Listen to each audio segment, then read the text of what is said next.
Hello friends and प्यारे बच्चों, आज के लेक्चर में हम लोग वाष्पन और संघनन के बारे में डिस्कस करेंगे। तो इसको हम लोग जूम कर देते हैं। ये है वाष्पन और संघनन। ओके,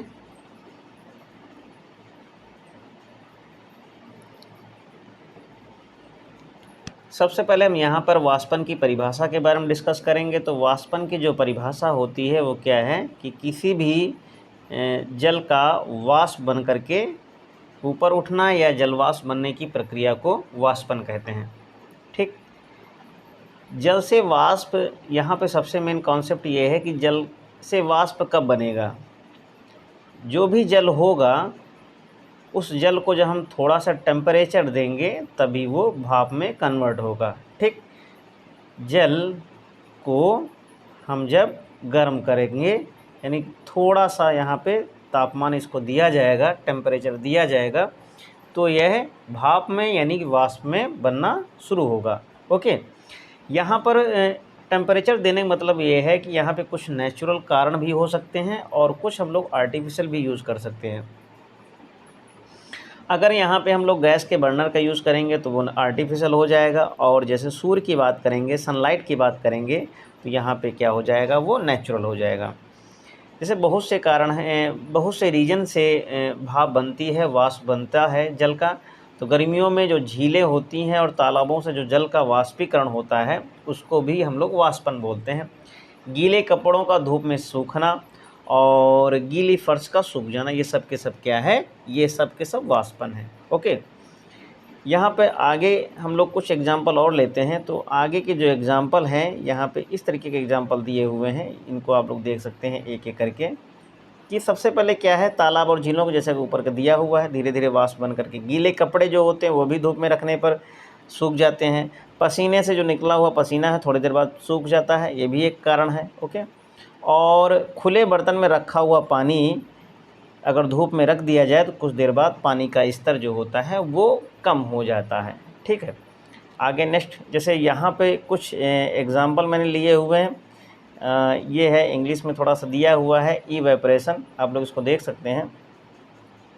इवेपोरेशन में क्या है कि जैसे ये है, अब यहाँ पे इसको अगर हम लोग बॉईल करेंगे या हीट करेंगे तो इसके मॉलिक्यूल्स क्या हैं, उनके बीच में डिस्टेंस यानी गैप बढ़ेगा, और ये जो वाटर होगा हीट होकर के भाप में कन्वर्ट होकर के ऊपर उड़ जाएगा। जैसे यहाँ पे दिया हुआ है कि अगर जो तालाबें हैं, झीलें हैं, उनमें जैसे सनलाइट पड़ती है, जैसे सनलाइट पड़ेगी तो इसका जो ऊपरी लेयर होगा, जो उसकी जो है अपर सरफेस होगी, सतह होगी, उसका जो जल होगा, पानी होगा, गर्म होकर के ऊपर यानी भाप बन करके ऊपर निकलना शुरू हो जाएगा। ठीक है, और भी इस तरीके से एक प्रोसेस दिया हुआ है। प्रोसेस में क्या है, प्रोसेस में हम लोग ये देख सकते हैं कि अगर ये क्या है, ये सारा सारा पानी है। अब जैसे इस पर सनलाइट पड़ेगी तो ये क्या होगा, ये यानी कि पानी गर्म होगा, उसकी ऊपरी सतह का पानी गर्म होगा और वो ऊपर की ओर उठेगा। ठीक, ऊपर की ओर उठेगा तो ये क्या हो जाएगा, ये भाप बन करके बादल के रूप में इकट्ठा हो जाएगा।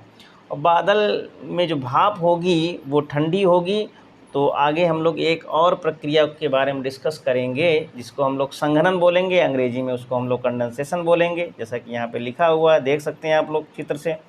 तो क्या हो जाएगा, वो बड़े बड़े पर यानी कि बादलों जो ठंडे होते हैं यानी पानी के पहाड़ जिसको बोल सकते हैं, उसमें कन्वर्ट हो जाएगा संघनन होने पे। और फिर क्या होगा, प्रेसिपिटेशन यानी वर्षा हो जाएगी, वर्षण हो जाएगा, जैसे ही वो किसी चीज़ से, पहाड़ों से टकराते हैं या आपस में टकराते हैं।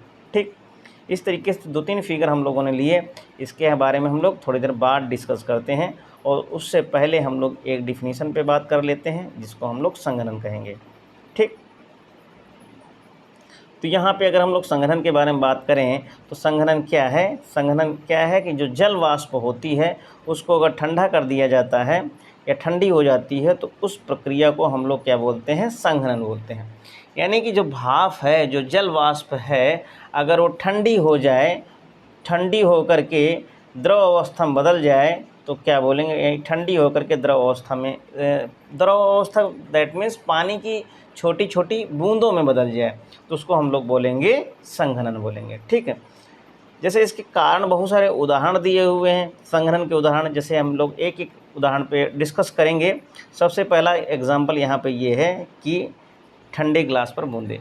जो भी फ्रिज में जो भी फ्रिज में कोई भी अगर बॉटल फ्रिज में अगर कोई भी बॉटल रखी गई है और उस बॉटल को अगर हम लोग बाहर निकालते हैं तो निकालने के बाद जैसे उसमें हाथ वगैरह लगाते हैं तो क्या हो जाता है, जैसे उस पर हाथ लगाएंगे तो क्या होगा, वहाँ पानी का रिसाव शुरू हो जाता है। ठीक, अब रिसाव क्यों शुरू होता है, क्योंकि बॉटल फ्रिज के अंदर थी तो एकदम चिल्ड थी, तो जैसे उस पर हमने हाथ लगाया तो हाथ के टेम्परेचर के साथ उसका टेम्परेचर थोड़ा सा चेंज होता है और जिससे वहाँ पे पानी की कुछ बूंदें यानी पानी आ जाता है। तो वो भी क्या है, एक कंडेंसेशन यानी कि संघनन का उदाहरण है।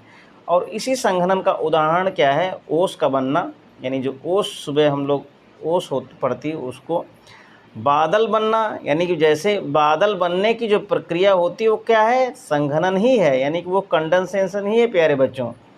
यानी भाप जो है वो दिखती नहीं है, लेकिन भाप जैसे, यानी कि जो भाप का मतलब जो है वाष्प है। ठीक, भाप का मतलब क्या है, वाष्प। तो वाष्प तो दिखे नहीं, लेकिन वाष्प जैसे ठंडी हो जाएगी वो किस में बदल जाएगी, वो बादल में बदल जाएगी। तो जो बादल बनना होता है वो क्या है, वो कंडेंसेशन है, संघनन है। ठीक, फिर इसके बाद और भी हैं कई कई एग्जाम्पल हैं, जैसे कि यहाँ पे दर्पण है। ठीक, दर्पण पर धुंध लग जाना, अगर कोई भी अगर हम शीशा वगैरह लेते हैं उसमें क्या हो जाता है, धुंध पड़ जाना। जैसे कि हम लोग कोहरे में जब चलते हैं, गाड़ियों में, 4 पहियों की गाड़ियों में, यानी दर्पण पर धुंध लग जाना या शीशे पे धुंध लग जाना, ये भी क्या है, ये सब संघनन का ही कारण है। ठीक, अब जैसे एक बार हम यहाँ पे कुछ जो हम लोगों ने जो फिगर हम लोगों ने लिया हुआ था उस फिगर के बारे में डिस्कस थोड़ा सा कर लेते हैं। जैसे यहाँ पर एक बहुत ही सुंदर फिगर मैंने लिया हुआ है, एकदम क्लियर है। तो इस फिगर में क्या है कि सबसे पहले यहाँ पे ये पानी है, इस पानी में ये पानी है। ओके, इस पानी में जैसे सनलाइट पड़ेगी तो क्या होगा, ये पानी भाप बन करके ऊपर उठेगा और ऊपर बनने के बाद जैसे कंडेंसेशन होगा तो ये क्या हो जाएगा, बादल में, घने बादल जो काले काले वर्षा वाले बादल होते हैं उनमें कन्वर्ट हो जाएगा। और ये जब बादल आपस में घर्षण के कारण यानी फ्रिक्शन के कारण आपस में टकराते हैं तो क्या हो जाती है, वर्षा हो जाती है। ठीक, अब इसके बाद हम लोग कुछ इम्पॉर्टेंट क्वेश्चन के बारे में डिस्कस करते हैं। जैसे लिखा है, सबसे पहला क्वेश्चन क्या है कि ये एक्सरसाइज का ही है कि जैसे क्वेश्चन ये है कि वाष्पन, यानी कि कहने मतलब ये है कि वाष्पन किसे कहते हैं। ठीक, पहला क्वेश्चन ये है कि वाष्पन किसे कहते हैं। तो वाष्पन किसे कहते हैं हम लोग इसके बारे में डिस्कस कर चुके हैं कि जो यहाँ पे 2 चीज़ें लिखी हुई हैं, कह रहा है कि जल या द्रव। यहाँ पे द्रव का मतलब होता है लिक्विड। ओके, द्रव का मतलब क्या है, लिक्विड से मतलब है। ओके, और लिक्विड का मतलब यहाँ पे पानी से ही मतलब है। ओके, तो कहने मतलब ये है कि यानी द्रव का गर्म होकर के वाष्प में बदलने की प्रक्रिया को क्या बोलते हैं, वाष्पन बोलते हैं। ठीक, नेक्स्ट क्वेश्चन में बात करते हैं कि संघनन किसे कहते हैं। तो संघनन का मतलब ये है यहाँ पर कि अगर जो भाप है, जो जल वाष्प है, उसका ठंडा होकर किसमें, द्रव यानी कि पानी की छोटी छोटी बूंदें, किसमें, यहाँ पे पानी मतलब क्या है, पानी की बूंदें। ओके, पानी की बूंदें, पानी की बूंदें। ओके, पानी की बूंदों में बदलने की प्रक्रिया को संघनन कहते हैं। कुछ आगे क्वेश्चन कुछ और है, कह रहा है कि वाष्पन को प्रभावित करने वाले कारक कौन कौन से हैं, इस पर भी डिस्कस करते हैं। जो वाष्पन है उसको कौन कौन से कारक प्रभावित करते हैं, यानी ऐसे कौन से कारक हैं जिनसे वाष्पन घट सकता है, बढ़ सकता है। सबसे पहला कारण क्या है, कारक है अधिक ताप पर। अगर टेम्परेचर ज़्यादा होगा तो वाष्पन तेज़ी से होगा। अगर द्रव की सतह का फैलाव, यानी कुछ थोड़ी सी जगह पे एक ये चीज़ है और एक ये जगह है, तो यहाँ से वाष्पन ज़्यादा होगा, यहाँ से वाष्पन कम होगा। तो कहने मतलब द्रव की सतह अगर ज़्यादा होगी, बड़ी होगी, तो वहाँ पे वाष्पन भी अधिक होगा। ठीक है, तो इस तरीके से 2 कारण ले लिए गए। उसके बाद एक यानी क्वेश्चन और है, यहाँ पे रिक्त स्थानों की पूर्ति करना है। तो कह रहा है कम तापमान पर यानी संघनन क्या है, अधिक। तो एक ये फिल इन द ब्लैंक्स है, यानी अगर टेम्परेचर कम होगा तो संघनन ज़्यादा होगा और अधिक ताप पर वाष्पन अधिक होता है। तेज़ वायु अगर ज़्यादा होगी तो वाष्पन भी अधिक होगा।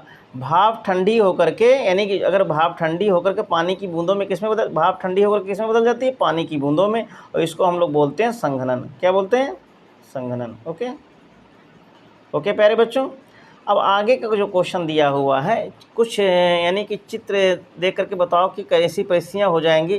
तो फिलहाल इसको हम लोग स्किप कर रहे हैं। जैसे कि कुछ चीज़ें हैं, जैसे कि अगर तेज़ अगर धूप होगी तो वाष्पन ज़्यादा होगा, और अगर ज़्यादा सतह बड़ी होगी तो वहाँ से वाष्पन ज़्यादा होगा। तो फिलहाल आगे हम लोग देख लेते हैं कि अगर मौसम शुष्क होने पर, अब यहाँ पे क्वेश्चन है, ये ऑब्जेक्टिव टाइप का क्वेश्चन है, इसको ज़रा ध्यान से देखिएगा। इसको यहाँ से हम लोग लेते हैं। कह रहा है कि, एक मिनट, थोड़ा सा इसको ऐसे कर लेते हैं, ये ऐसे, ये यहाँ पे कह रहा है मौसम शुष्क होने पर। मौसम शुष्क मतलब जैसे आज हम लोगों ने क्लास में डिस्कस किया हुआ, तो शुष्क का मतलब होता है सूखा, और सूखा का मतलब क्या होता है, ड्राई। अगर मौसम सूखा है तो वाष्पन कैसा होगा, कम होगा। ओके, कम होगा कि अधिक होगा, तो वाष्पन कैसा होगा, अधिक होगा अगर मौसम ड्राई है तो। अब एक क्वेश्चन यहाँ पे ये एक और है कि कैसे पता करेंगे कि अधिक ताप में यानी यह कैसे पता करेंगे कि अधिक ताप में वाष्पन अधिक होता है। तो ये तो सिंपल ही है, यानी कि अगर तेज़ धूप होगी, अगर उसमें एक छांव में कपड़े रख दें और एक धूप में रख दें, तो जो छांव वाले हैं वो लेट में सूखेंगे, और जो धूप में हैं वो जल्दी सूख जाएंगे। तो इसका मतलब ये है कि अधिक तापमान पर वाष्पन अधिक होता है। नेक्स्ट क्वेश्चन यहाँ पे ये कह रहा है कि समुद्र के जल के वाष्प उड़ने तथा बादलों बनने की कौन सी यानी क्रिया होती है। यानी वाष्प बनकर उड़ने और बादलों बरसने की दोनों प्रक्रियाएं हैं। एक वाष्पन है, यानी कि वाष्प बनकर के वाष्पन हो गया, और बरसने की प्रक्रिया संघनन हो गई, दोनों क्रियाएं हो गई। अब यहाँ पे क्वेश्चन ये कह रहा है कि संघनन को प्रभावित करने वाले कौन कौन से कारक हैं। तो जो कारक वाष्पन में थे वहीं संघनन में है, बस उल्टा हो जाएगा। यानी ताप बढ़ने पे संघनन का प्रभाव कैसा होता है, कम हो जाता है, और ताप घटने पे संघनन का प्रभाव अधिक हो जाता है, रिवर्स हो जाता है, जस्ट उल्टा। अब यहाँ पे एक लास्ट क्वेश्चन है जहाँ पे मैचिंग करना है। तो मैचिंग प्यारे बच्चों कैसे कर लेंगे हम लोग, इस तरीके से करके देखते हैं मैचिंग। सबसे पहली मैचिंग यहाँ पे ये है कि जल वाष्प का द्रव में, यानी कि अगर कोई भी जल वाष्प है उसका लिक्विड में बदलना क्या हो जाता है, यानी कि संघनन कहलाता है। ठीक, जल वाष्प का द्रव में बदलना। कम तापमान पर, कम ताप पर संघनन अधिक होता है। तो ये आंसर ही दिए हुए हैं, इस तरीके से इसको हम लोग मिला कर सकते हैं। ठीक, तो फिलहाल हम लोगों ने देखा कि वाष्पन और संघनन की परिभाषा और उसके एग्जाम्पल और पिक्चर के साथ हम लोगों ने इसको डिस्कस किया। तो मिलते हैं नेक्स्ट लेक्चर पे किसी भी नए टॉपिक पे, एक इंटरेस्टिंग टॉपिक पे। ओके, तब तक के लिए thank you, take care and most welcome for your comments. Please like, share and subscribe. Thank you.